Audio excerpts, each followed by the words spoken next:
옆에 분에게 인사할까요? 주님의 이름으로 축복합니다. 예.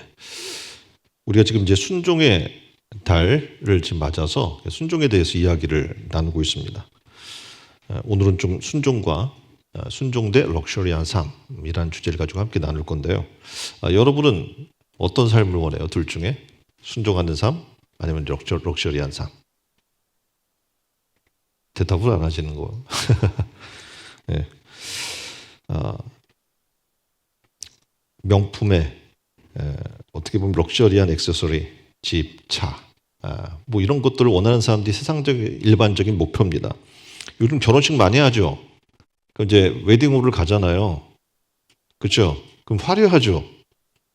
요즘 교회에서 안 해요. 왜냐면 뭐 샹들리에도 없잖아. 막 꽃도 막 이렇게 진열해 놓고 뭐 예쁘게 돼야 되는데 할 수가 없으니까 잘 안 하잖아요.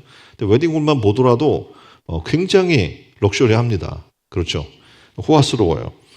뭐 거기서 먹는 음식도 뭐 이게 가격 천차만별인데 뭐 비싸면 사람들이 더 좋아하겠죠.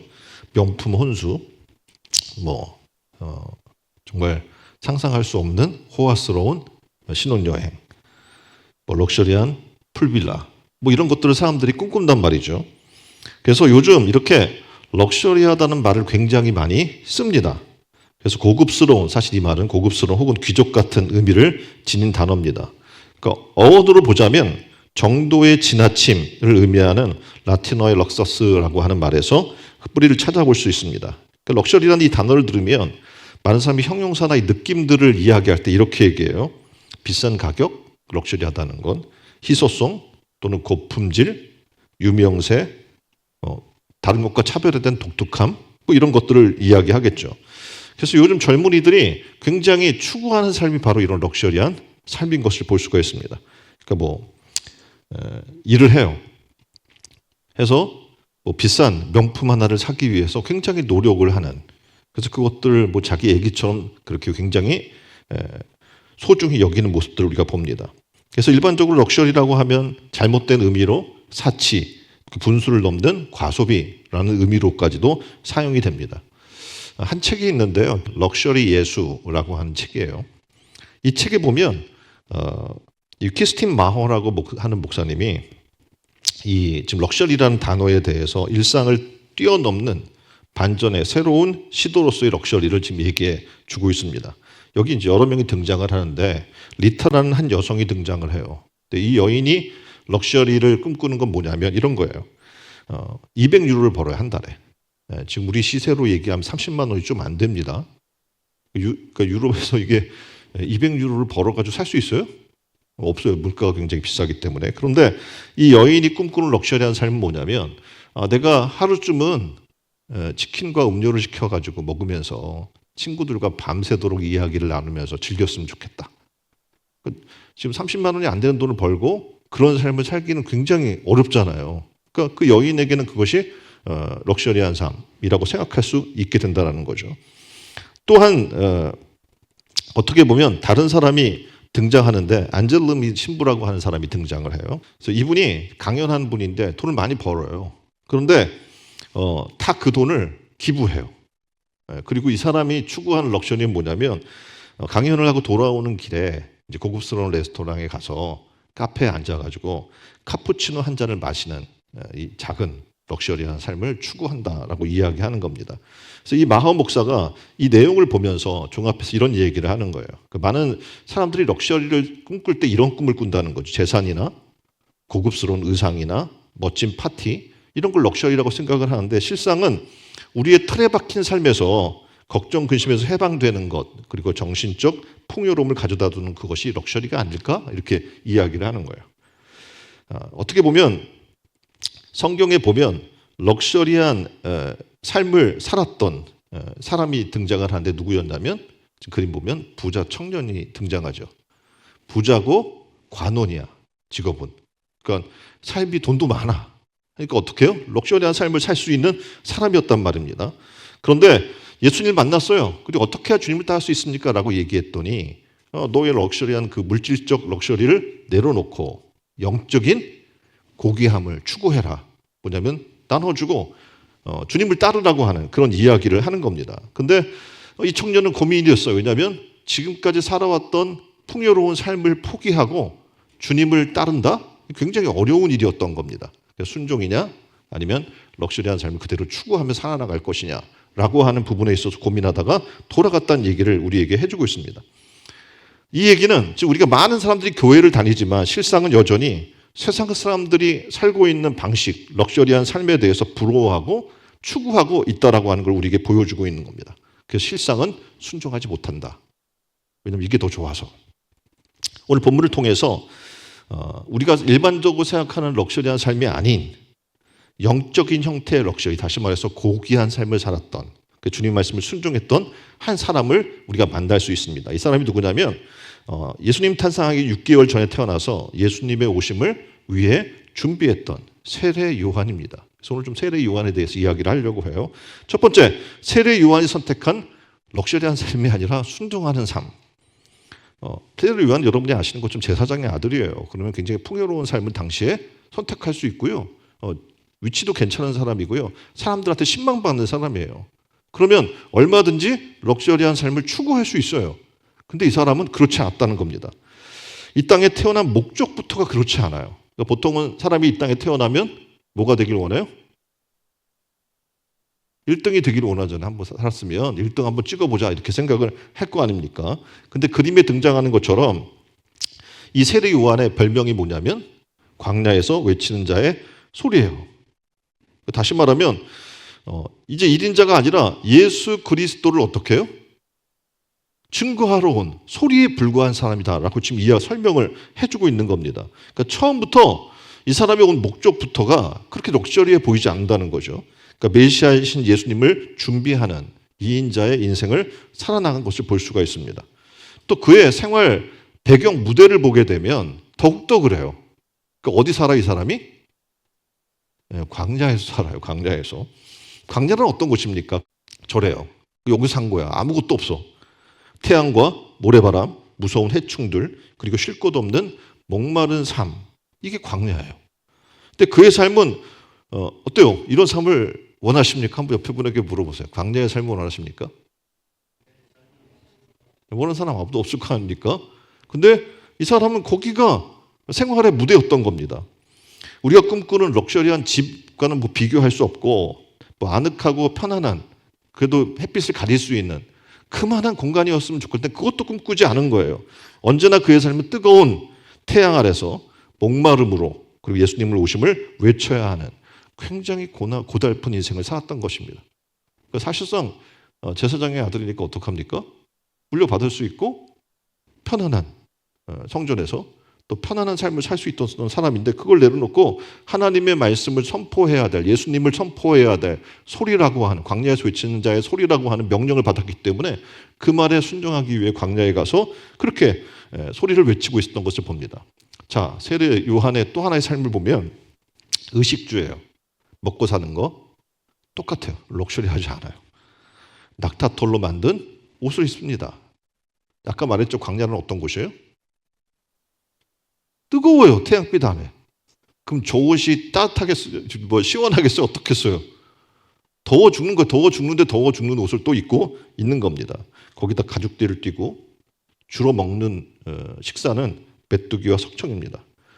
지금 우리는 여러분이 아시는 것처럼 뭐 그냥 햇빛을 가리고 아니면 시원한 뭐 쿨 뭐 소재의 그런 옷도 입고 여러 가지가 있겠지만 놀랍게도 이 사람은요. 그런 원단을 떠나서 무더위 속에 또 두꺼운 낙타 머리털로 만든 옷을 입고 있었다는 얘기를 지금 해주고 있어요. 또 여러분이 지금 뭐 점심때마다 우리 잘 먹죠? 예?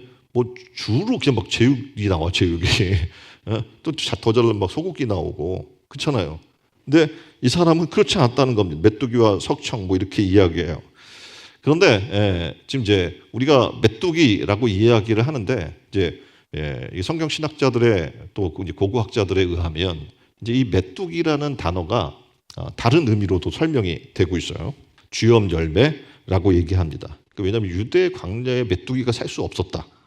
또 하나는 쥐엄 열매로 해석되는 여러 가지 배경이 있는데 하나는 히브리어로 쥐엄 열매가 하브루예요. 메뚜기도 하가부. 그래서 이 단어의 이제 번역자에 의해서 문제가 생길 수 있다. 또 하나는 쥐엄나무의 그 영어명이 로커스트리거든요. 다시 말하면 메뚜기 나무예요. 그래서 그런 것들. 또 하나는 중요한 단서 중에 하나가 쥐엄 열매를 당시에 뭐라고 설명을 했냐면 세례 요한의 빵 이렇게 설명을 했기 때문에 이제 의미가 있는 거예요. 다시 말해서 그냥 그 메뚜기를 잡아먹었다는 개념이 아니라 쥐엄 열매를 먹었다. 왜냐하면 쥐엄 열매는 말려서 보관할 수 있거든요. 그리고 당분과 단백질이 광야의 은둔 생활에 적합한 양식이었기 때문에 굉장히 가능성 있는 이야기입니다. 어쨌든 간에 뭘 얘기하려고 하냐면 세례 요한의 광야의 삶은 우리가 추구하고자 하는 럭셔리한 삶과는 거리가 먼 삶이라는 겁니다. 그래서 사람들 가운데 어떡합니까? 이 세례 요한의 삶을 추구하거나 아니면 예수님의 삶을 추구하고자 하는 삶을 우리가 산다고 말은 하지만 그렇게 사는 사람이 없는 거예요. 또 이 사람은 사람과의 관계 속에서 인기를 얻을 수 있는 그런 행동들이 있어요. 뭐 예를 들면 옆에 사람이 막 직설적으로 얘기하는 사람이 좋아요. 아니면 유머와 위트로 부드럽게 칭찬해주고 이런 사람이 좋아요. 예? 어떤 사람이 좋아요?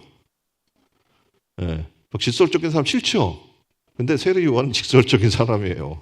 그래서 종교 지도자를 향해 그러니까 어떻게 보면 복음을 전하고 할 거면 당시에 실세였던 종교 지도자들과 친해져야 돼. 그들을 막 욕하고 그러면 안 된단 말이에요. 그런데 세례 요한은 그렇지 않아요. 독사의 자식들아, 누가 너희를 가르쳐 임박한 진노를 피하라 하더냐라고 막 독소를 퍼부어요.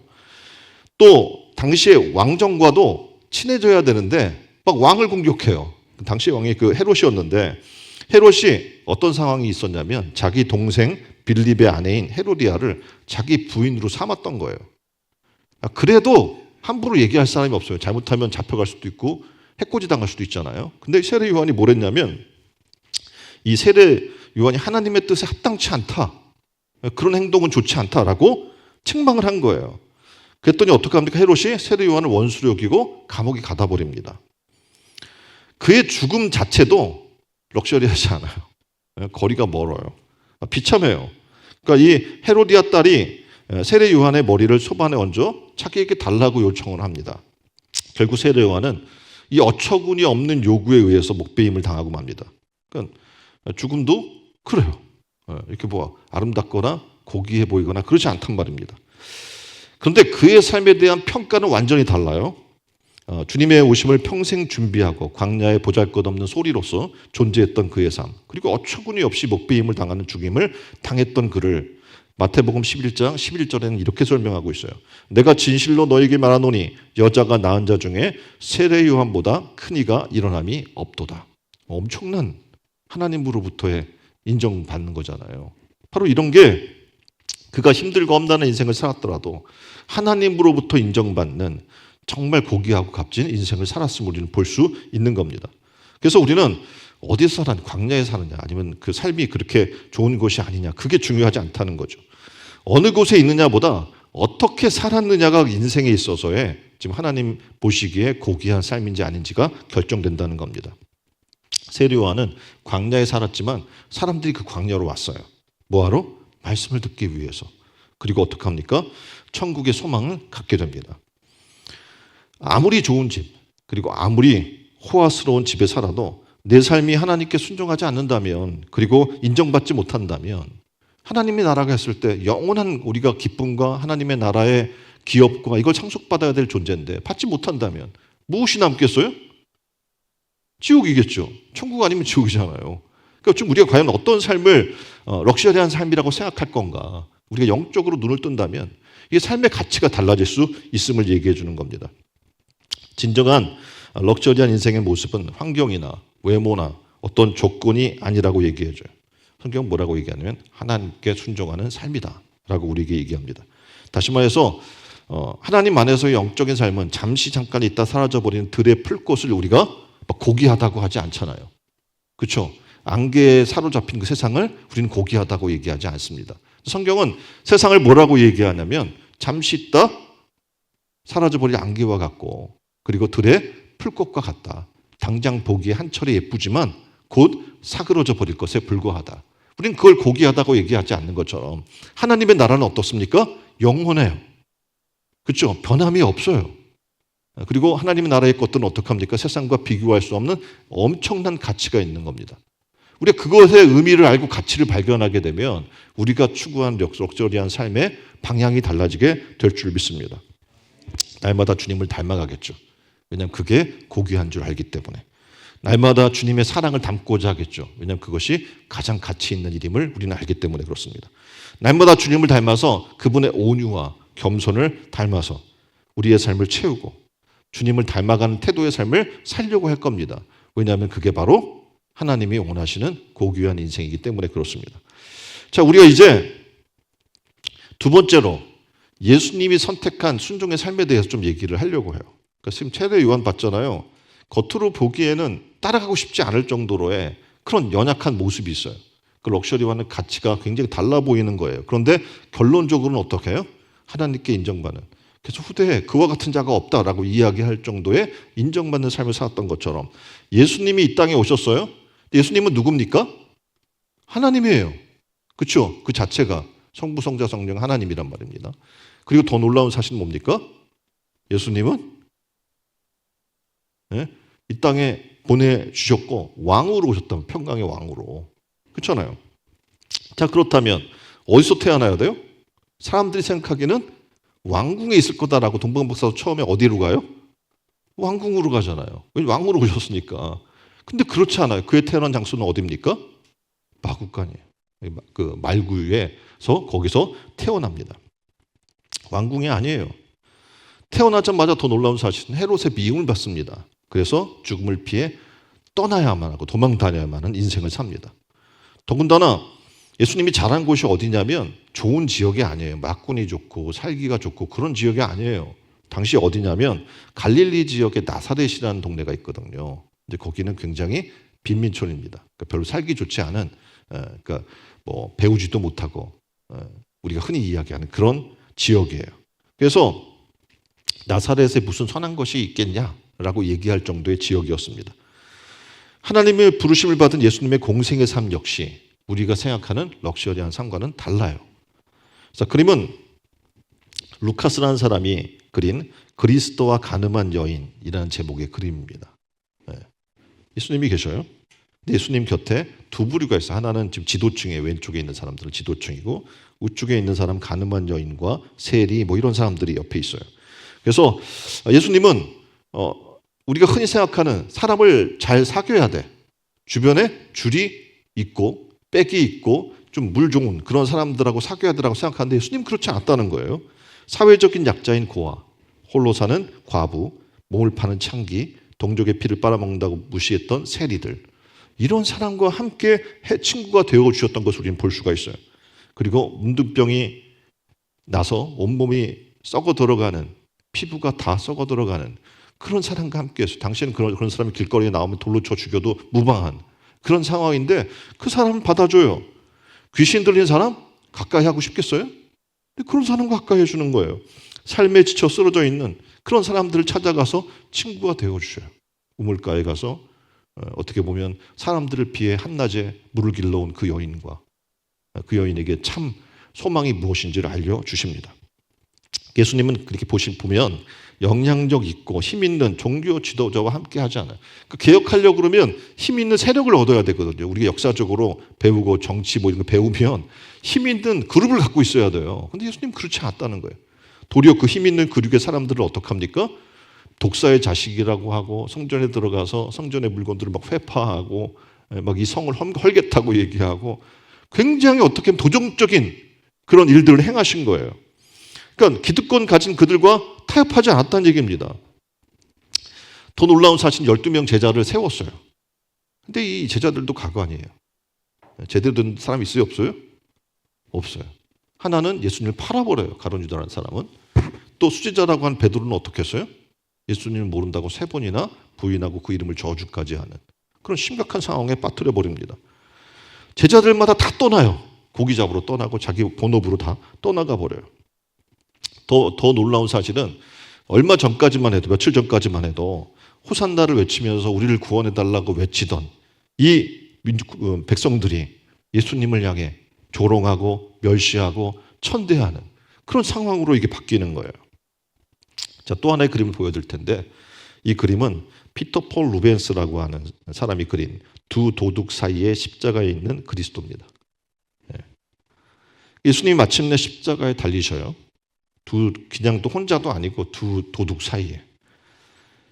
거기서 견딜 수 없는 수모와 멸시를 당할 뿐만 아니라 이 도둑이 예수님을 조롱하는 그런 일까지 벌어지게 됩니다. 그리고 마지막 다 이루었다는 선언과 함께 마지막 운명을 하십니다. 그러니까 예수님은 철저히 삶을 돌아보면 우리가 추구하는 럭셔리한 삶과는 전혀 다른 삶을 살았던 분인 것을 우리는 알 수가 있어요.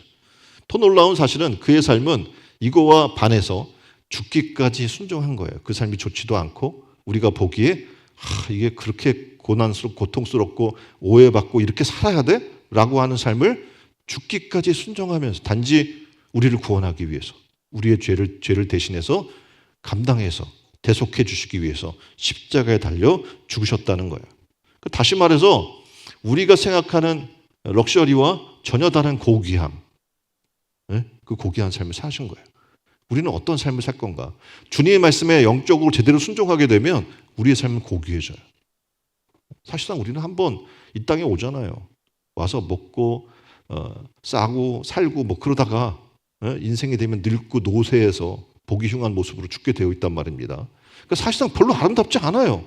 그런데 이 별로 가치 없는 우리의 삶을 고귀하게 바꿔주는 게 뭡니까? 주님께 순종하는 삶이에요. 나는 부족하고 나는 지식도 부족하고 우리의 삶이 그렇게 뭐 영향력 있는 삶을 살 수 없는 존재인데 주의 말씀에 순종하고 따라가기만 하면 하늘의 고귀함이 우리 가운데 임하게 될 것을 얘기해 주고 있는 거예요. 놀랍게도 예수님의 이 죽으심으로 말미암아 수많은 죽어가는 영혼들이 살아나는 일들이 일어나기 시작을 해요. 또 인류의 역사를 어떻게 합니까? 여러분이 아는 것처럼 BC, AD로 역사를 나누잖아요. 예수님 전과 예수님의 후에 세계로 나누는 것을 보게 됩니다. 왜요? 예수님의 순종 때문에 그렇습니다.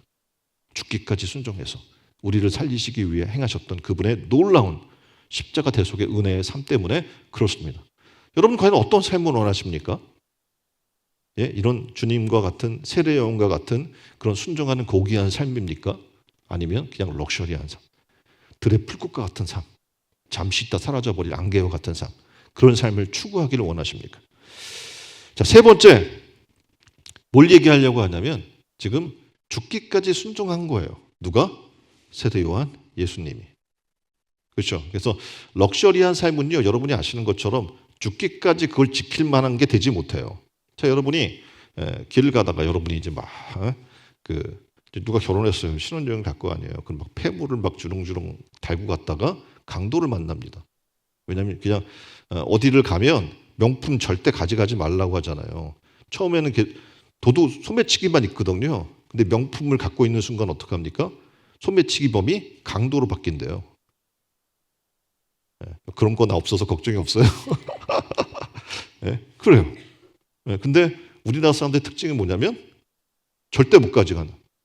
가져가려면 어떻게 하래요? 날 죽이고 가져가라는 거예요. 이거 미련한 거잖아요. 그러니까 이게 바꿀 수 있는 게 아니거든요. 다시 말해서 여러분이 추구하는 그 럭셔리한 것들, 뭐 귀금속, 돈, 막 이런 것들은요, 목숨과 바꿀 수 없어요. 그래서 죽기까지 그걸 지키려고 하는 사람은 없단 말입니다. 그렇겠죠? 그러나 주님께 향한 순종의 삶은요, 대다수 성경의 인물들을 보게 되면 어때요? 죽기까지 해요. 왜냐하면 그것이 영원한 것으로 바꿀 수 있는 것이기 때문에 그래요. 이 순종은 우리의 잠시 잠깐의 삶을 영원한 것으로 바꾸는 은혜가 있는 거예요. 그래서 대다수의 사람들이 어떻게 합니까? 죽기까지 하는 거예요. 자, 오늘 교회 와서 신앙생활을 한다고 여러분이 얘기를 해요. 그러나 과연 여러분의 신앙의 삶이 죽기까지 할 정도입니까? 아니면 그냥 액세서리, 좋은 것, 값비싼 것, 귀한 것, 그냥 내 몸에 지니고 유지하는 것처럼 어떻게 보면 교회 다니는 삶을 그 정도로 유지해서 정말 내가 위험한 순간이 오면 포기하고 버릴 수 있는 그런 대상입니까? 어떠세요? 쉽게 말씀을 드리는 거예요. 우리의 대다수의 모습은 이렇다는 거예요. 그냥 액세서리 정도인 거야. 신앙의 삶이. 그래서 언제든지 위험하면 벗을 수 있어. 죽기까지 갈 수가 없어. 그런데 믿음의 삶이란 그렇지 않아요. 죽기까지 하는 거예요. 예? 하나님 말씀을 지키기 위해 그것을 내가 하나님 앞에 섰을 때 잘했다 칭찬받는 종이 되기 위해 어떻게 합니까? 죽기까지 순종하는 거예요. 세례 요한이 그랬고 또 예수님의 삶이 그랬어요. 그분은 어떻게 합니까?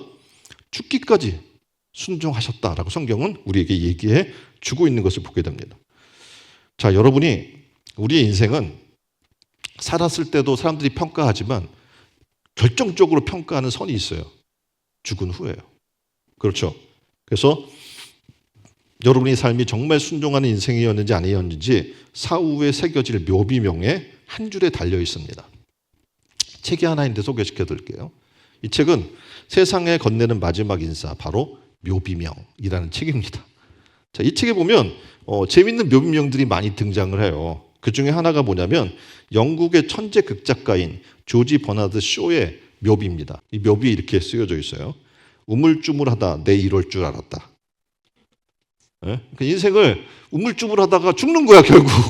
이것도 저것도 못하고. 예? 인생이 그렇다고 지금 묘비명에 한 줄로 기록이 되어 있죠. 총으로 자살을 했던 노벨 문학상 수상자였던 해밍웨이는 이렇게 이야기해요. 일어나지 못해서 미안하오. 뭐 그럴듯한 것 같지만 다 후회야. 그렇죠? 그런데 세례 요한은 우리에게 이렇게 이야기하고 있는 거예요. 성경에서 주님이 우리에게 이렇게 말씀해줘요. 뭐라고 얘기하면 여자가 낳은 자 중에 이보다 더 큰 자가 없다. 얼마나 멋집니까? 그렇죠? 우리의 인생이 여러분의 묘미명 한 줄, 뭐 웃긴 것들 많이 있잖아요. 잘 먹고 잘 싸다 간다. 뭐 이렇게 써 있는 사람들도 있고. 세례 요한은 바로 이런 삶을 살았던 겁니다. 오늘 우리도 마지막 나의 죽음에 묘비 한 줄에 뭐라고 쓸 것인가? 사람들이 여러분을 뭐라고 평가할 건가? 생각하면서 진지한 인생을 좀 살아나갔으면 좋겠습니다. 그리고 하나님 말씀에 순종할 때 이 한 줄이 멋있어지는 거예요. 자, 휴면 다큐 사랑이라는 이제 그림을 보면 TV 프로그램에 이제 우리가 사랑할 시간 2007년 2월 28일 날 제이라는 손재희라고 하는 친구가 등장을 하는데 12세에 어떻게 보면 이 10번째 생일날 내려진 1년 시한부 선고를 받게 됩니다. 그리고 악성 성상세포종, 그 악성 뇌종양이죠. 희귀병을 걸리게 돼요. 그래서 이 아이가 갑자기 병이 걸려서 이렇게 되니까 24차의 항암 치료를 받습니다. 그런데 더 이상 차도가 없어요. 그래서 중단한 상태입니다. 제 엄마는 눈물을 흘리며 이렇게 고백합니다. 매일이 마지막 날이라고 생각하고 살아요. 그렇게 생각하면 화를 낼 수도 없어요. 싸울 수도 없죠. 제이와 가족 사이에 사랑할 시간은 매일 하루가 남은 채 살아나가고 있는 거예요. 자, 우리가 오늘 사는 이 시간이 마지막이라면 그 하루, 시간을, 순간을 어떻게 살겠습니까? 우리 굉장히 소중하고 값지게 아마 살아나갈 거예요. 그렇죠? 그래서 우리가 죽기까지 순종하기 위해 필요한 것은 뭐냐면 오늘이 마지막이라는 마음을 가지고 사는 거예요. 그럴 때 죽기까지 순종할 수 있어요. 내가 10년, 20년, 내가 뭐 80, 100세까지 살 거야 뭐 이렇게 생각하고 산다면 오늘 하루도 별 의미 없이 우리가 살아나갈 수 있게 됩니다. 사랑하는 우리 신촌 은혜로운 교회 성도 여러분, 우리 남은 시간이 얼마나 된 것 같아요? 몇 년 남은 것 같아요? 뭐 젊은이들은 난 이제 20세 이제 막 초반이니까 앞으로 80세를 계산한다면 60년 가까이 남았을 거야 뭐 생각할 수 있어요. 근데 그렇지 않아요. 하나님의 손에 있는 거예요. 나의 생명에 하나님 오라 그러면 가야 되고 내가 멈춰서 있으라 그러면 있어야 하는 나의 인생이 너무 짧다는 거예요. 그래서 우리가 미워하고 질투하고 싸우며 살기에 너무 짧은 인생이라는 거죠. 아이를 보면서 이 엄마가 느끼는 거예요. 때로는 화가 나. 근데 화를 낼 수가 없어. 오늘이 마지막인데. 그렇잖아요. 싸울 수 있는 상황이 되는데 남편과 싸울 수도 없어. 오늘이 마지막인데. 마지막으로 생각하니까 어떡합니까? 이 짧은 시간 허탄한 것을 붙들고 살기엔 너무 시간이 아까운 거예요. 아무리 우리의 몸을 명품으로 두르고 편하고 좋은 집에 산다고 하더라도 지금 하나님이 주신 그 마음 가지고 오늘 내게 주신 이 하루가 정말 값비싸고 귀한 하루임을 내가 알지 않고 살아나간다면 우리는 어떡합니까? 이 시간을 무의미하게 보낼 수밖에 없게 되는 겁니다. 우리는 세례 요한을 통해서 발견하게 돼요. 그의 삶은 우리 인간이 바라볼 때 참 럭셔리하지 않아 보이는데 주님께 순종함으로 말미암아 그의 묘비명이라고 우리가 이야기하는 마지막 주님께서 해주신 그를 향한 말들을 통해서 우리는 그가 얼마나 고귀하고 가치 있는 삶을 살았는지를 깨닫게 돼요. 예수님을 우리는 봅니다. 그분은 이 땅에 오셔서 왕으로 하나님으로 오신 그분이 정말 말구 위에 태어나시고 삶이 정말 고달픈 인생을 살아나가는 그 삶 속에서 단 한 가지 죽기까지 하나님의 뜻을 이루기 위해 순종했던 모습을 우리에게 보여주시고 그 삶을 통해서 우리에게 놀라운 생명을 허락해 주신 것을 만나게 됩니다. 아까 이야기한 제이라고 하는 한 아이의 가족의 내용을 보면서도 깨달아요. 우리에게 주어진 시간이 많지 않구나. 세상 가치로 볼 때는 막 그 시간을 정말 럭셔리하게 보내고 싶은 생각들이 있을 수 있지만 하나님 말씀에 순종한 삶으로 우리에게 어떻게 보면 세례 요한이나 예수님이나 수많은 믿음의 사람들이 우리에게 끼친 영향력은 어마어마해요. 그래서 고린도후서 4장 18절에 이렇게 우리에게 얘기해 줍니다. 우리가 주목하는 것은 보이는 것이 아니요 보이지 않는 것이니 보이는 것은 잠깐이요 보이지 않는 것은 영원함이라. 아멘. 그러니까 눈에 보이는 세상의 화려함, 인기, 명예, 재물이 아닌 성경에서 이야기하고 있는 진정한 하나님 나라의 가치, 다시 말해서 우리를 자유케 한 하나님의 진리의 말씀을 붙들고 거기에 기꺼이 순종하며 살아가는 여러분 되기를 주님의 이름으로 축원드립니다. 이기적인 욕심이 아니에요. 그러니까 럭셔리는 이기적인 욕심이에요. 하지만 순종의 삶은 주님께 시선을 맞추는 거예요. 주님을 바라보고 살아나갈 때 거기서 진정한 감사와 행복을 만날 수 있음을 우리는 알게 됩니다. 자, 우리 현실을 바라볼 때 그렇게 녹록하지 않아요. 그렇죠? 힘들어요. 그런데 그래도 우리가 바라봐야 될 게 세상의 그런 럭셔리가 아니에요. 우리가 바라볼 건 뭡니까? 믿음의 주에 우리를 온전케 하시는 주님을 향해 바라보는 겁니다. 그럴 때 우리가 온전해지고 진리 안에 바로 서게 되고 참된 자유와 기쁨을 누리게 되는 하나님 백성이 될 줄 믿습니다. 그래서 오늘 우리가 과연 무엇에 순종한 삶을 살 것인가? 세상인가? 세상의 가치인가? 하나님인가? 돌아보셔서 오늘 이 시간 기도했으면 좋겠어요. 하나님, 영적 가치의 눈을 떴으면 좋겠어요. 그래서 하나님 말씀에 순종하며 살아나갈 수 있는 내 생각과 이기적인 나의 욕심이 아니라 정욕이 아니라 하나님 말씀에 순종한 삶을 사는 우리가 되게 되달라고 우리 다 같이 한 목소리로 기도하겠습니다.